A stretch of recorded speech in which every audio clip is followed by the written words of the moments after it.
I will show the আজকে তোমাদের দেখাবো ফিশ কি করে ফিলে করতে হয়। ফিলে মানে বোনলেস। এইসব ফিশের পুরোটা বোনলেস হবে না, তাহলেও মোটামুটি নানা রকমভাবে তোমায় বলে দেবো যে কী করে এটা ফিলে করে তার অন্যভাবে কোনো ডিশ করা যেতে পারে, যেটা লোকে সারপ্রাইজ হয়ে যাবে।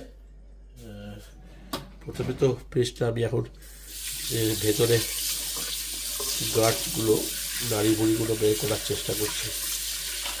It's a fresh fish from the ocean. এটাকে অস্ট্রেলিয়ান সালমন বলে। সালমন মাছ অনেক জায়গায় আছে, আটলান্টিক সালমন আছে অরেঞ্জ কালারে, এটা Australian salmon. Okay, that should be okay. I'm going to fillet the fish. The way, first of all, I'm taking off the head off. So you can use my knife and go this way up to here, and then I will go opposite way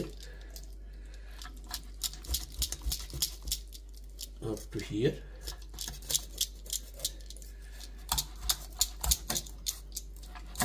Take it off, then opposite way also. So get from here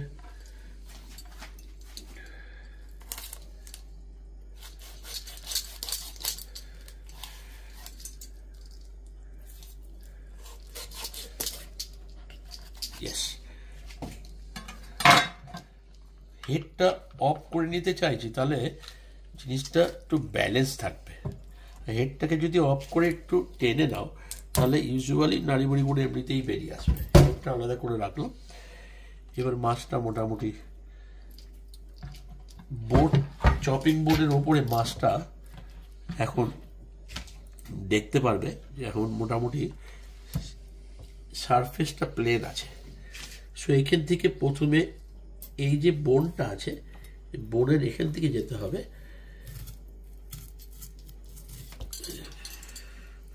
আমরা এভাবে বলি, একবারে টেনে আসো এতটা, একটা পরের বারেরটা এখানটা ছাড়িয়ে নিয়ে পরের বারেরটা হচ্ছে দুটো, সেকেন্ডটা। সো আমি বোনের ঠিক ওপর দিয়ে যাচ্ছি, লক্ষ্য করো, যাতে মাছটাও লস না হয়।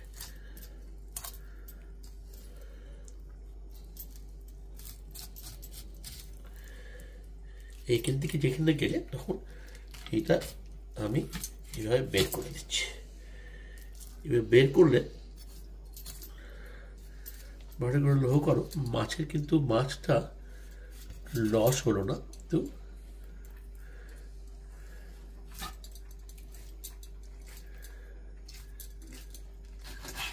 মাছটা পুরো বেরিয়ে আসলো।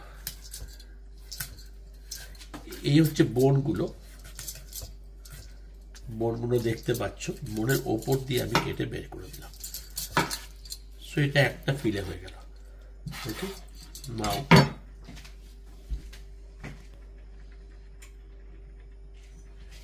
একটা সাইড ফিলে হয়ে গেল। এইবার অন্য সাইডটা করতে হবে। অন্য সাইডটা এবার এ পাশ দিয়ে যাচ্ছি, সেম প্রসেস।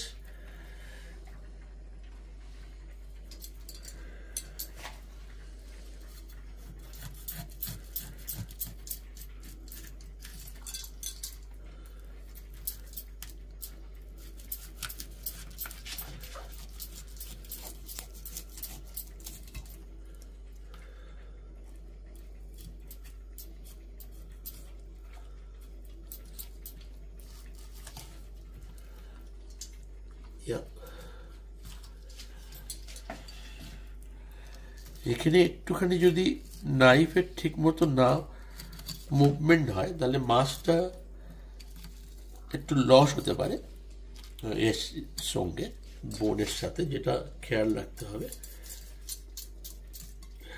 ঘরে হয়তো খুব একটা ইজি নয়, কিন্তু চেষ্টা করলে তোমরাও করতে পারবে। আর করার কারণটা আমি বলে দিচ্ছি কেন। সবসময় মাছের একরকম প্রিপারেশন না করে তুমি এটাকে ক্রাম করেও করতে পারবে যদি চাও।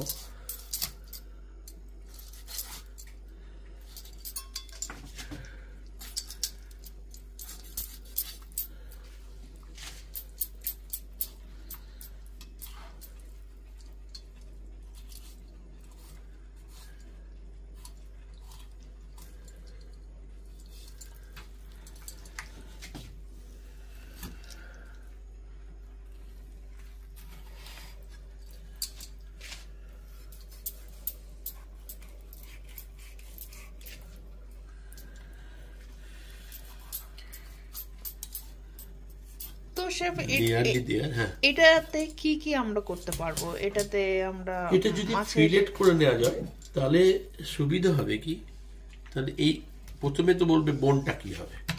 বোনটা তোমরা এটাকে ফিশ স্টক বানিয়ে নিতে পারো। বোনটাকে যদি বয়েল করে নাও, বয়েল করে প্রায় মিঠে আছে, অল্প আছে, যদি বোনটাকে 1 ঘন্টা মতো মিনিমাম রেখে যদি বয়েল করে নাও, ওই স্টকটা দিয়ে তোমরা স্যুপও বানাতে পারবে। বাট ওই স্টকটাই কোনো মাছের প্রিপারেশনে ইউজ করতে পারবে। আর মোড়োটা তো যেভাবে খুশি খেতে পারবে। কিন্তু এই যে ফিলেটা হলো, এখানে কিন্তু বোন নেই, সো বোনলেস হয়ে গেল। তো আমরা এই মাছটা দিয়ে কি কাটলেট করতে পারবো? হ্যাঁ, মাছটা কাটলেট করতে পারবে।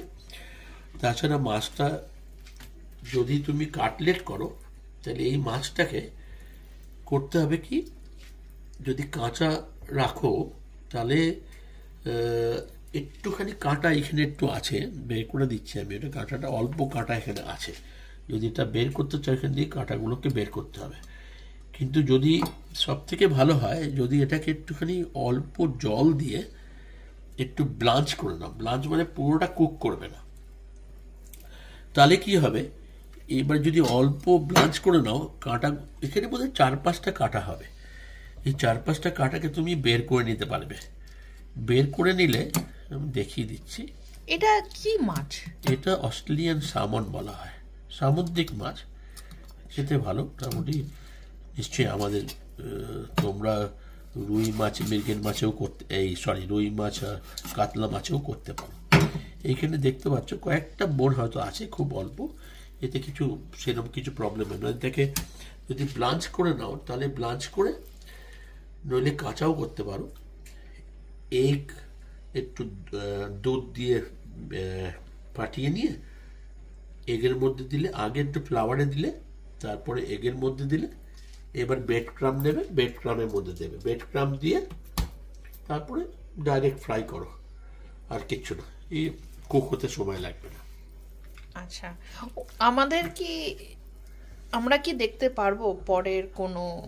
নিশ্চয়ই, পরে আমি এখনো ফিলেট তোমাকে তাও আমি মোটামুটি দেখিয়ে দিচ্ছি, যেটা তোমরা ফিলে কি করে করবে। এবারে তুমি মাছটাকে এই অ্যাঙ্গেল করে, এত বড় মাছটা না করে তুমি যদি ব্রেড ক্রাম করতে করো, আমি এখনই ব্রেড ক্রাম দেখাচ্ছি না, পরের বারে দেখিয়ে দেবো। আমি একটু অ্যাঙ্গেল করে যদি কাটো তাহলে এরকম পিস বেরিয়ে আসবে। এটাতে তোমার ফিলে করতে, এই ব্রেড ক্রাম মাছের ফ্রাইড ফিশ করতে সুবিধা হবে।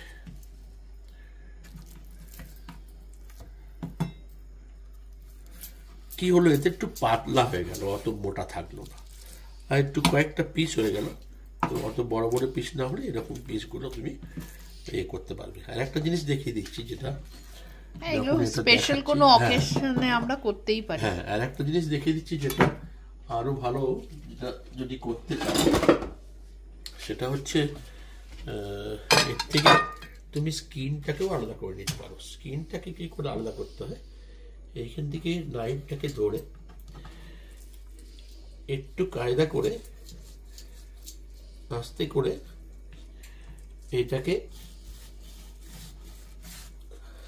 টানলে স্কিনটা বেরিয়ে আসবে। তো স্কিনটাও বেরিয়ে আসলো। যদি চাও যে স্কিনটা বের করে নিতে, তাহলে স্কিনটাও বেরিয়ে আসলো।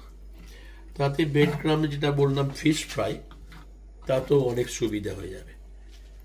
ঠিক আছে, আচ্ছা সো এটাকেও আমি এখন তুমি বড়ও রাখতে পারো, নইলে এটাকে যেটা আমি বললাম এটা করতে এরকম করতে পারো, নইলে এটাকে ছোট ছোট কেটে চিলি ফিশও করতে পারো।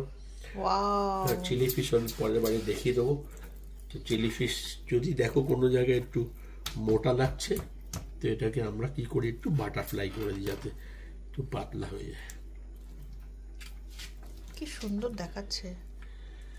একটু বাটারফ্লাই করে দিলে এটা পাকতে সময় লাগবে না। তো এটা হলো কি, এরকম করে দিলে তাহলে আর অত মোটা থাকলো না, তাড়াতাড়ি কুক হয়ে যাবে। এবার এটাকে যেটা বললাম যে ব্রেড ক্রাম দিয়ে, ব্রেড ক্রাম বাজারে কিনতে পাওয়া যায়, মানে অনেক সময় বিস্কুটের গুঁড়ো দিয়েও করা যেতে পারে। তো ব্রেড ক্রাম যদি নিয়ে আসো, তো প্রথমে মুখে বলে দিচ্ছি, পরে এবারে দেখিয়ে দেবো। একটা এগটাকে ভেঙে তার মধ্যে অল্প একটু দুধ দিয়ে ভালো করে বিট করে নেবে। একটু ময়দা লাগবে, প্লেন ময়দা। প্রথমে ময়দায় লাগাবে এটা, তারপরে এগটাই লাগিয়ে ব্রেড ক্রামে লাগবে। ব্রেড ক্রামটা ধরে নেবে, এবারে জাস্ট ফ্রাই করবে। যদি কিছু সল্ট পেপার দিতে পারো। তেল কতটা দেবো কড়াইতে? এটা ভাজবো? ডিপ ফ্রাই নয়, ডিপ ফ্রাই দরকার নেই, শ্যালো ফ্রাই, খুব অল্প তেলে ফ্রাই করতে পারবে। আচ্ছা তো আজকে আমি এইটুকুই দেখালাম। পরের ভিডিওতে আমি তোমাদের ফিশ ফ্রাই ও চিলি ফিশটা দেখিয়ে দেবো।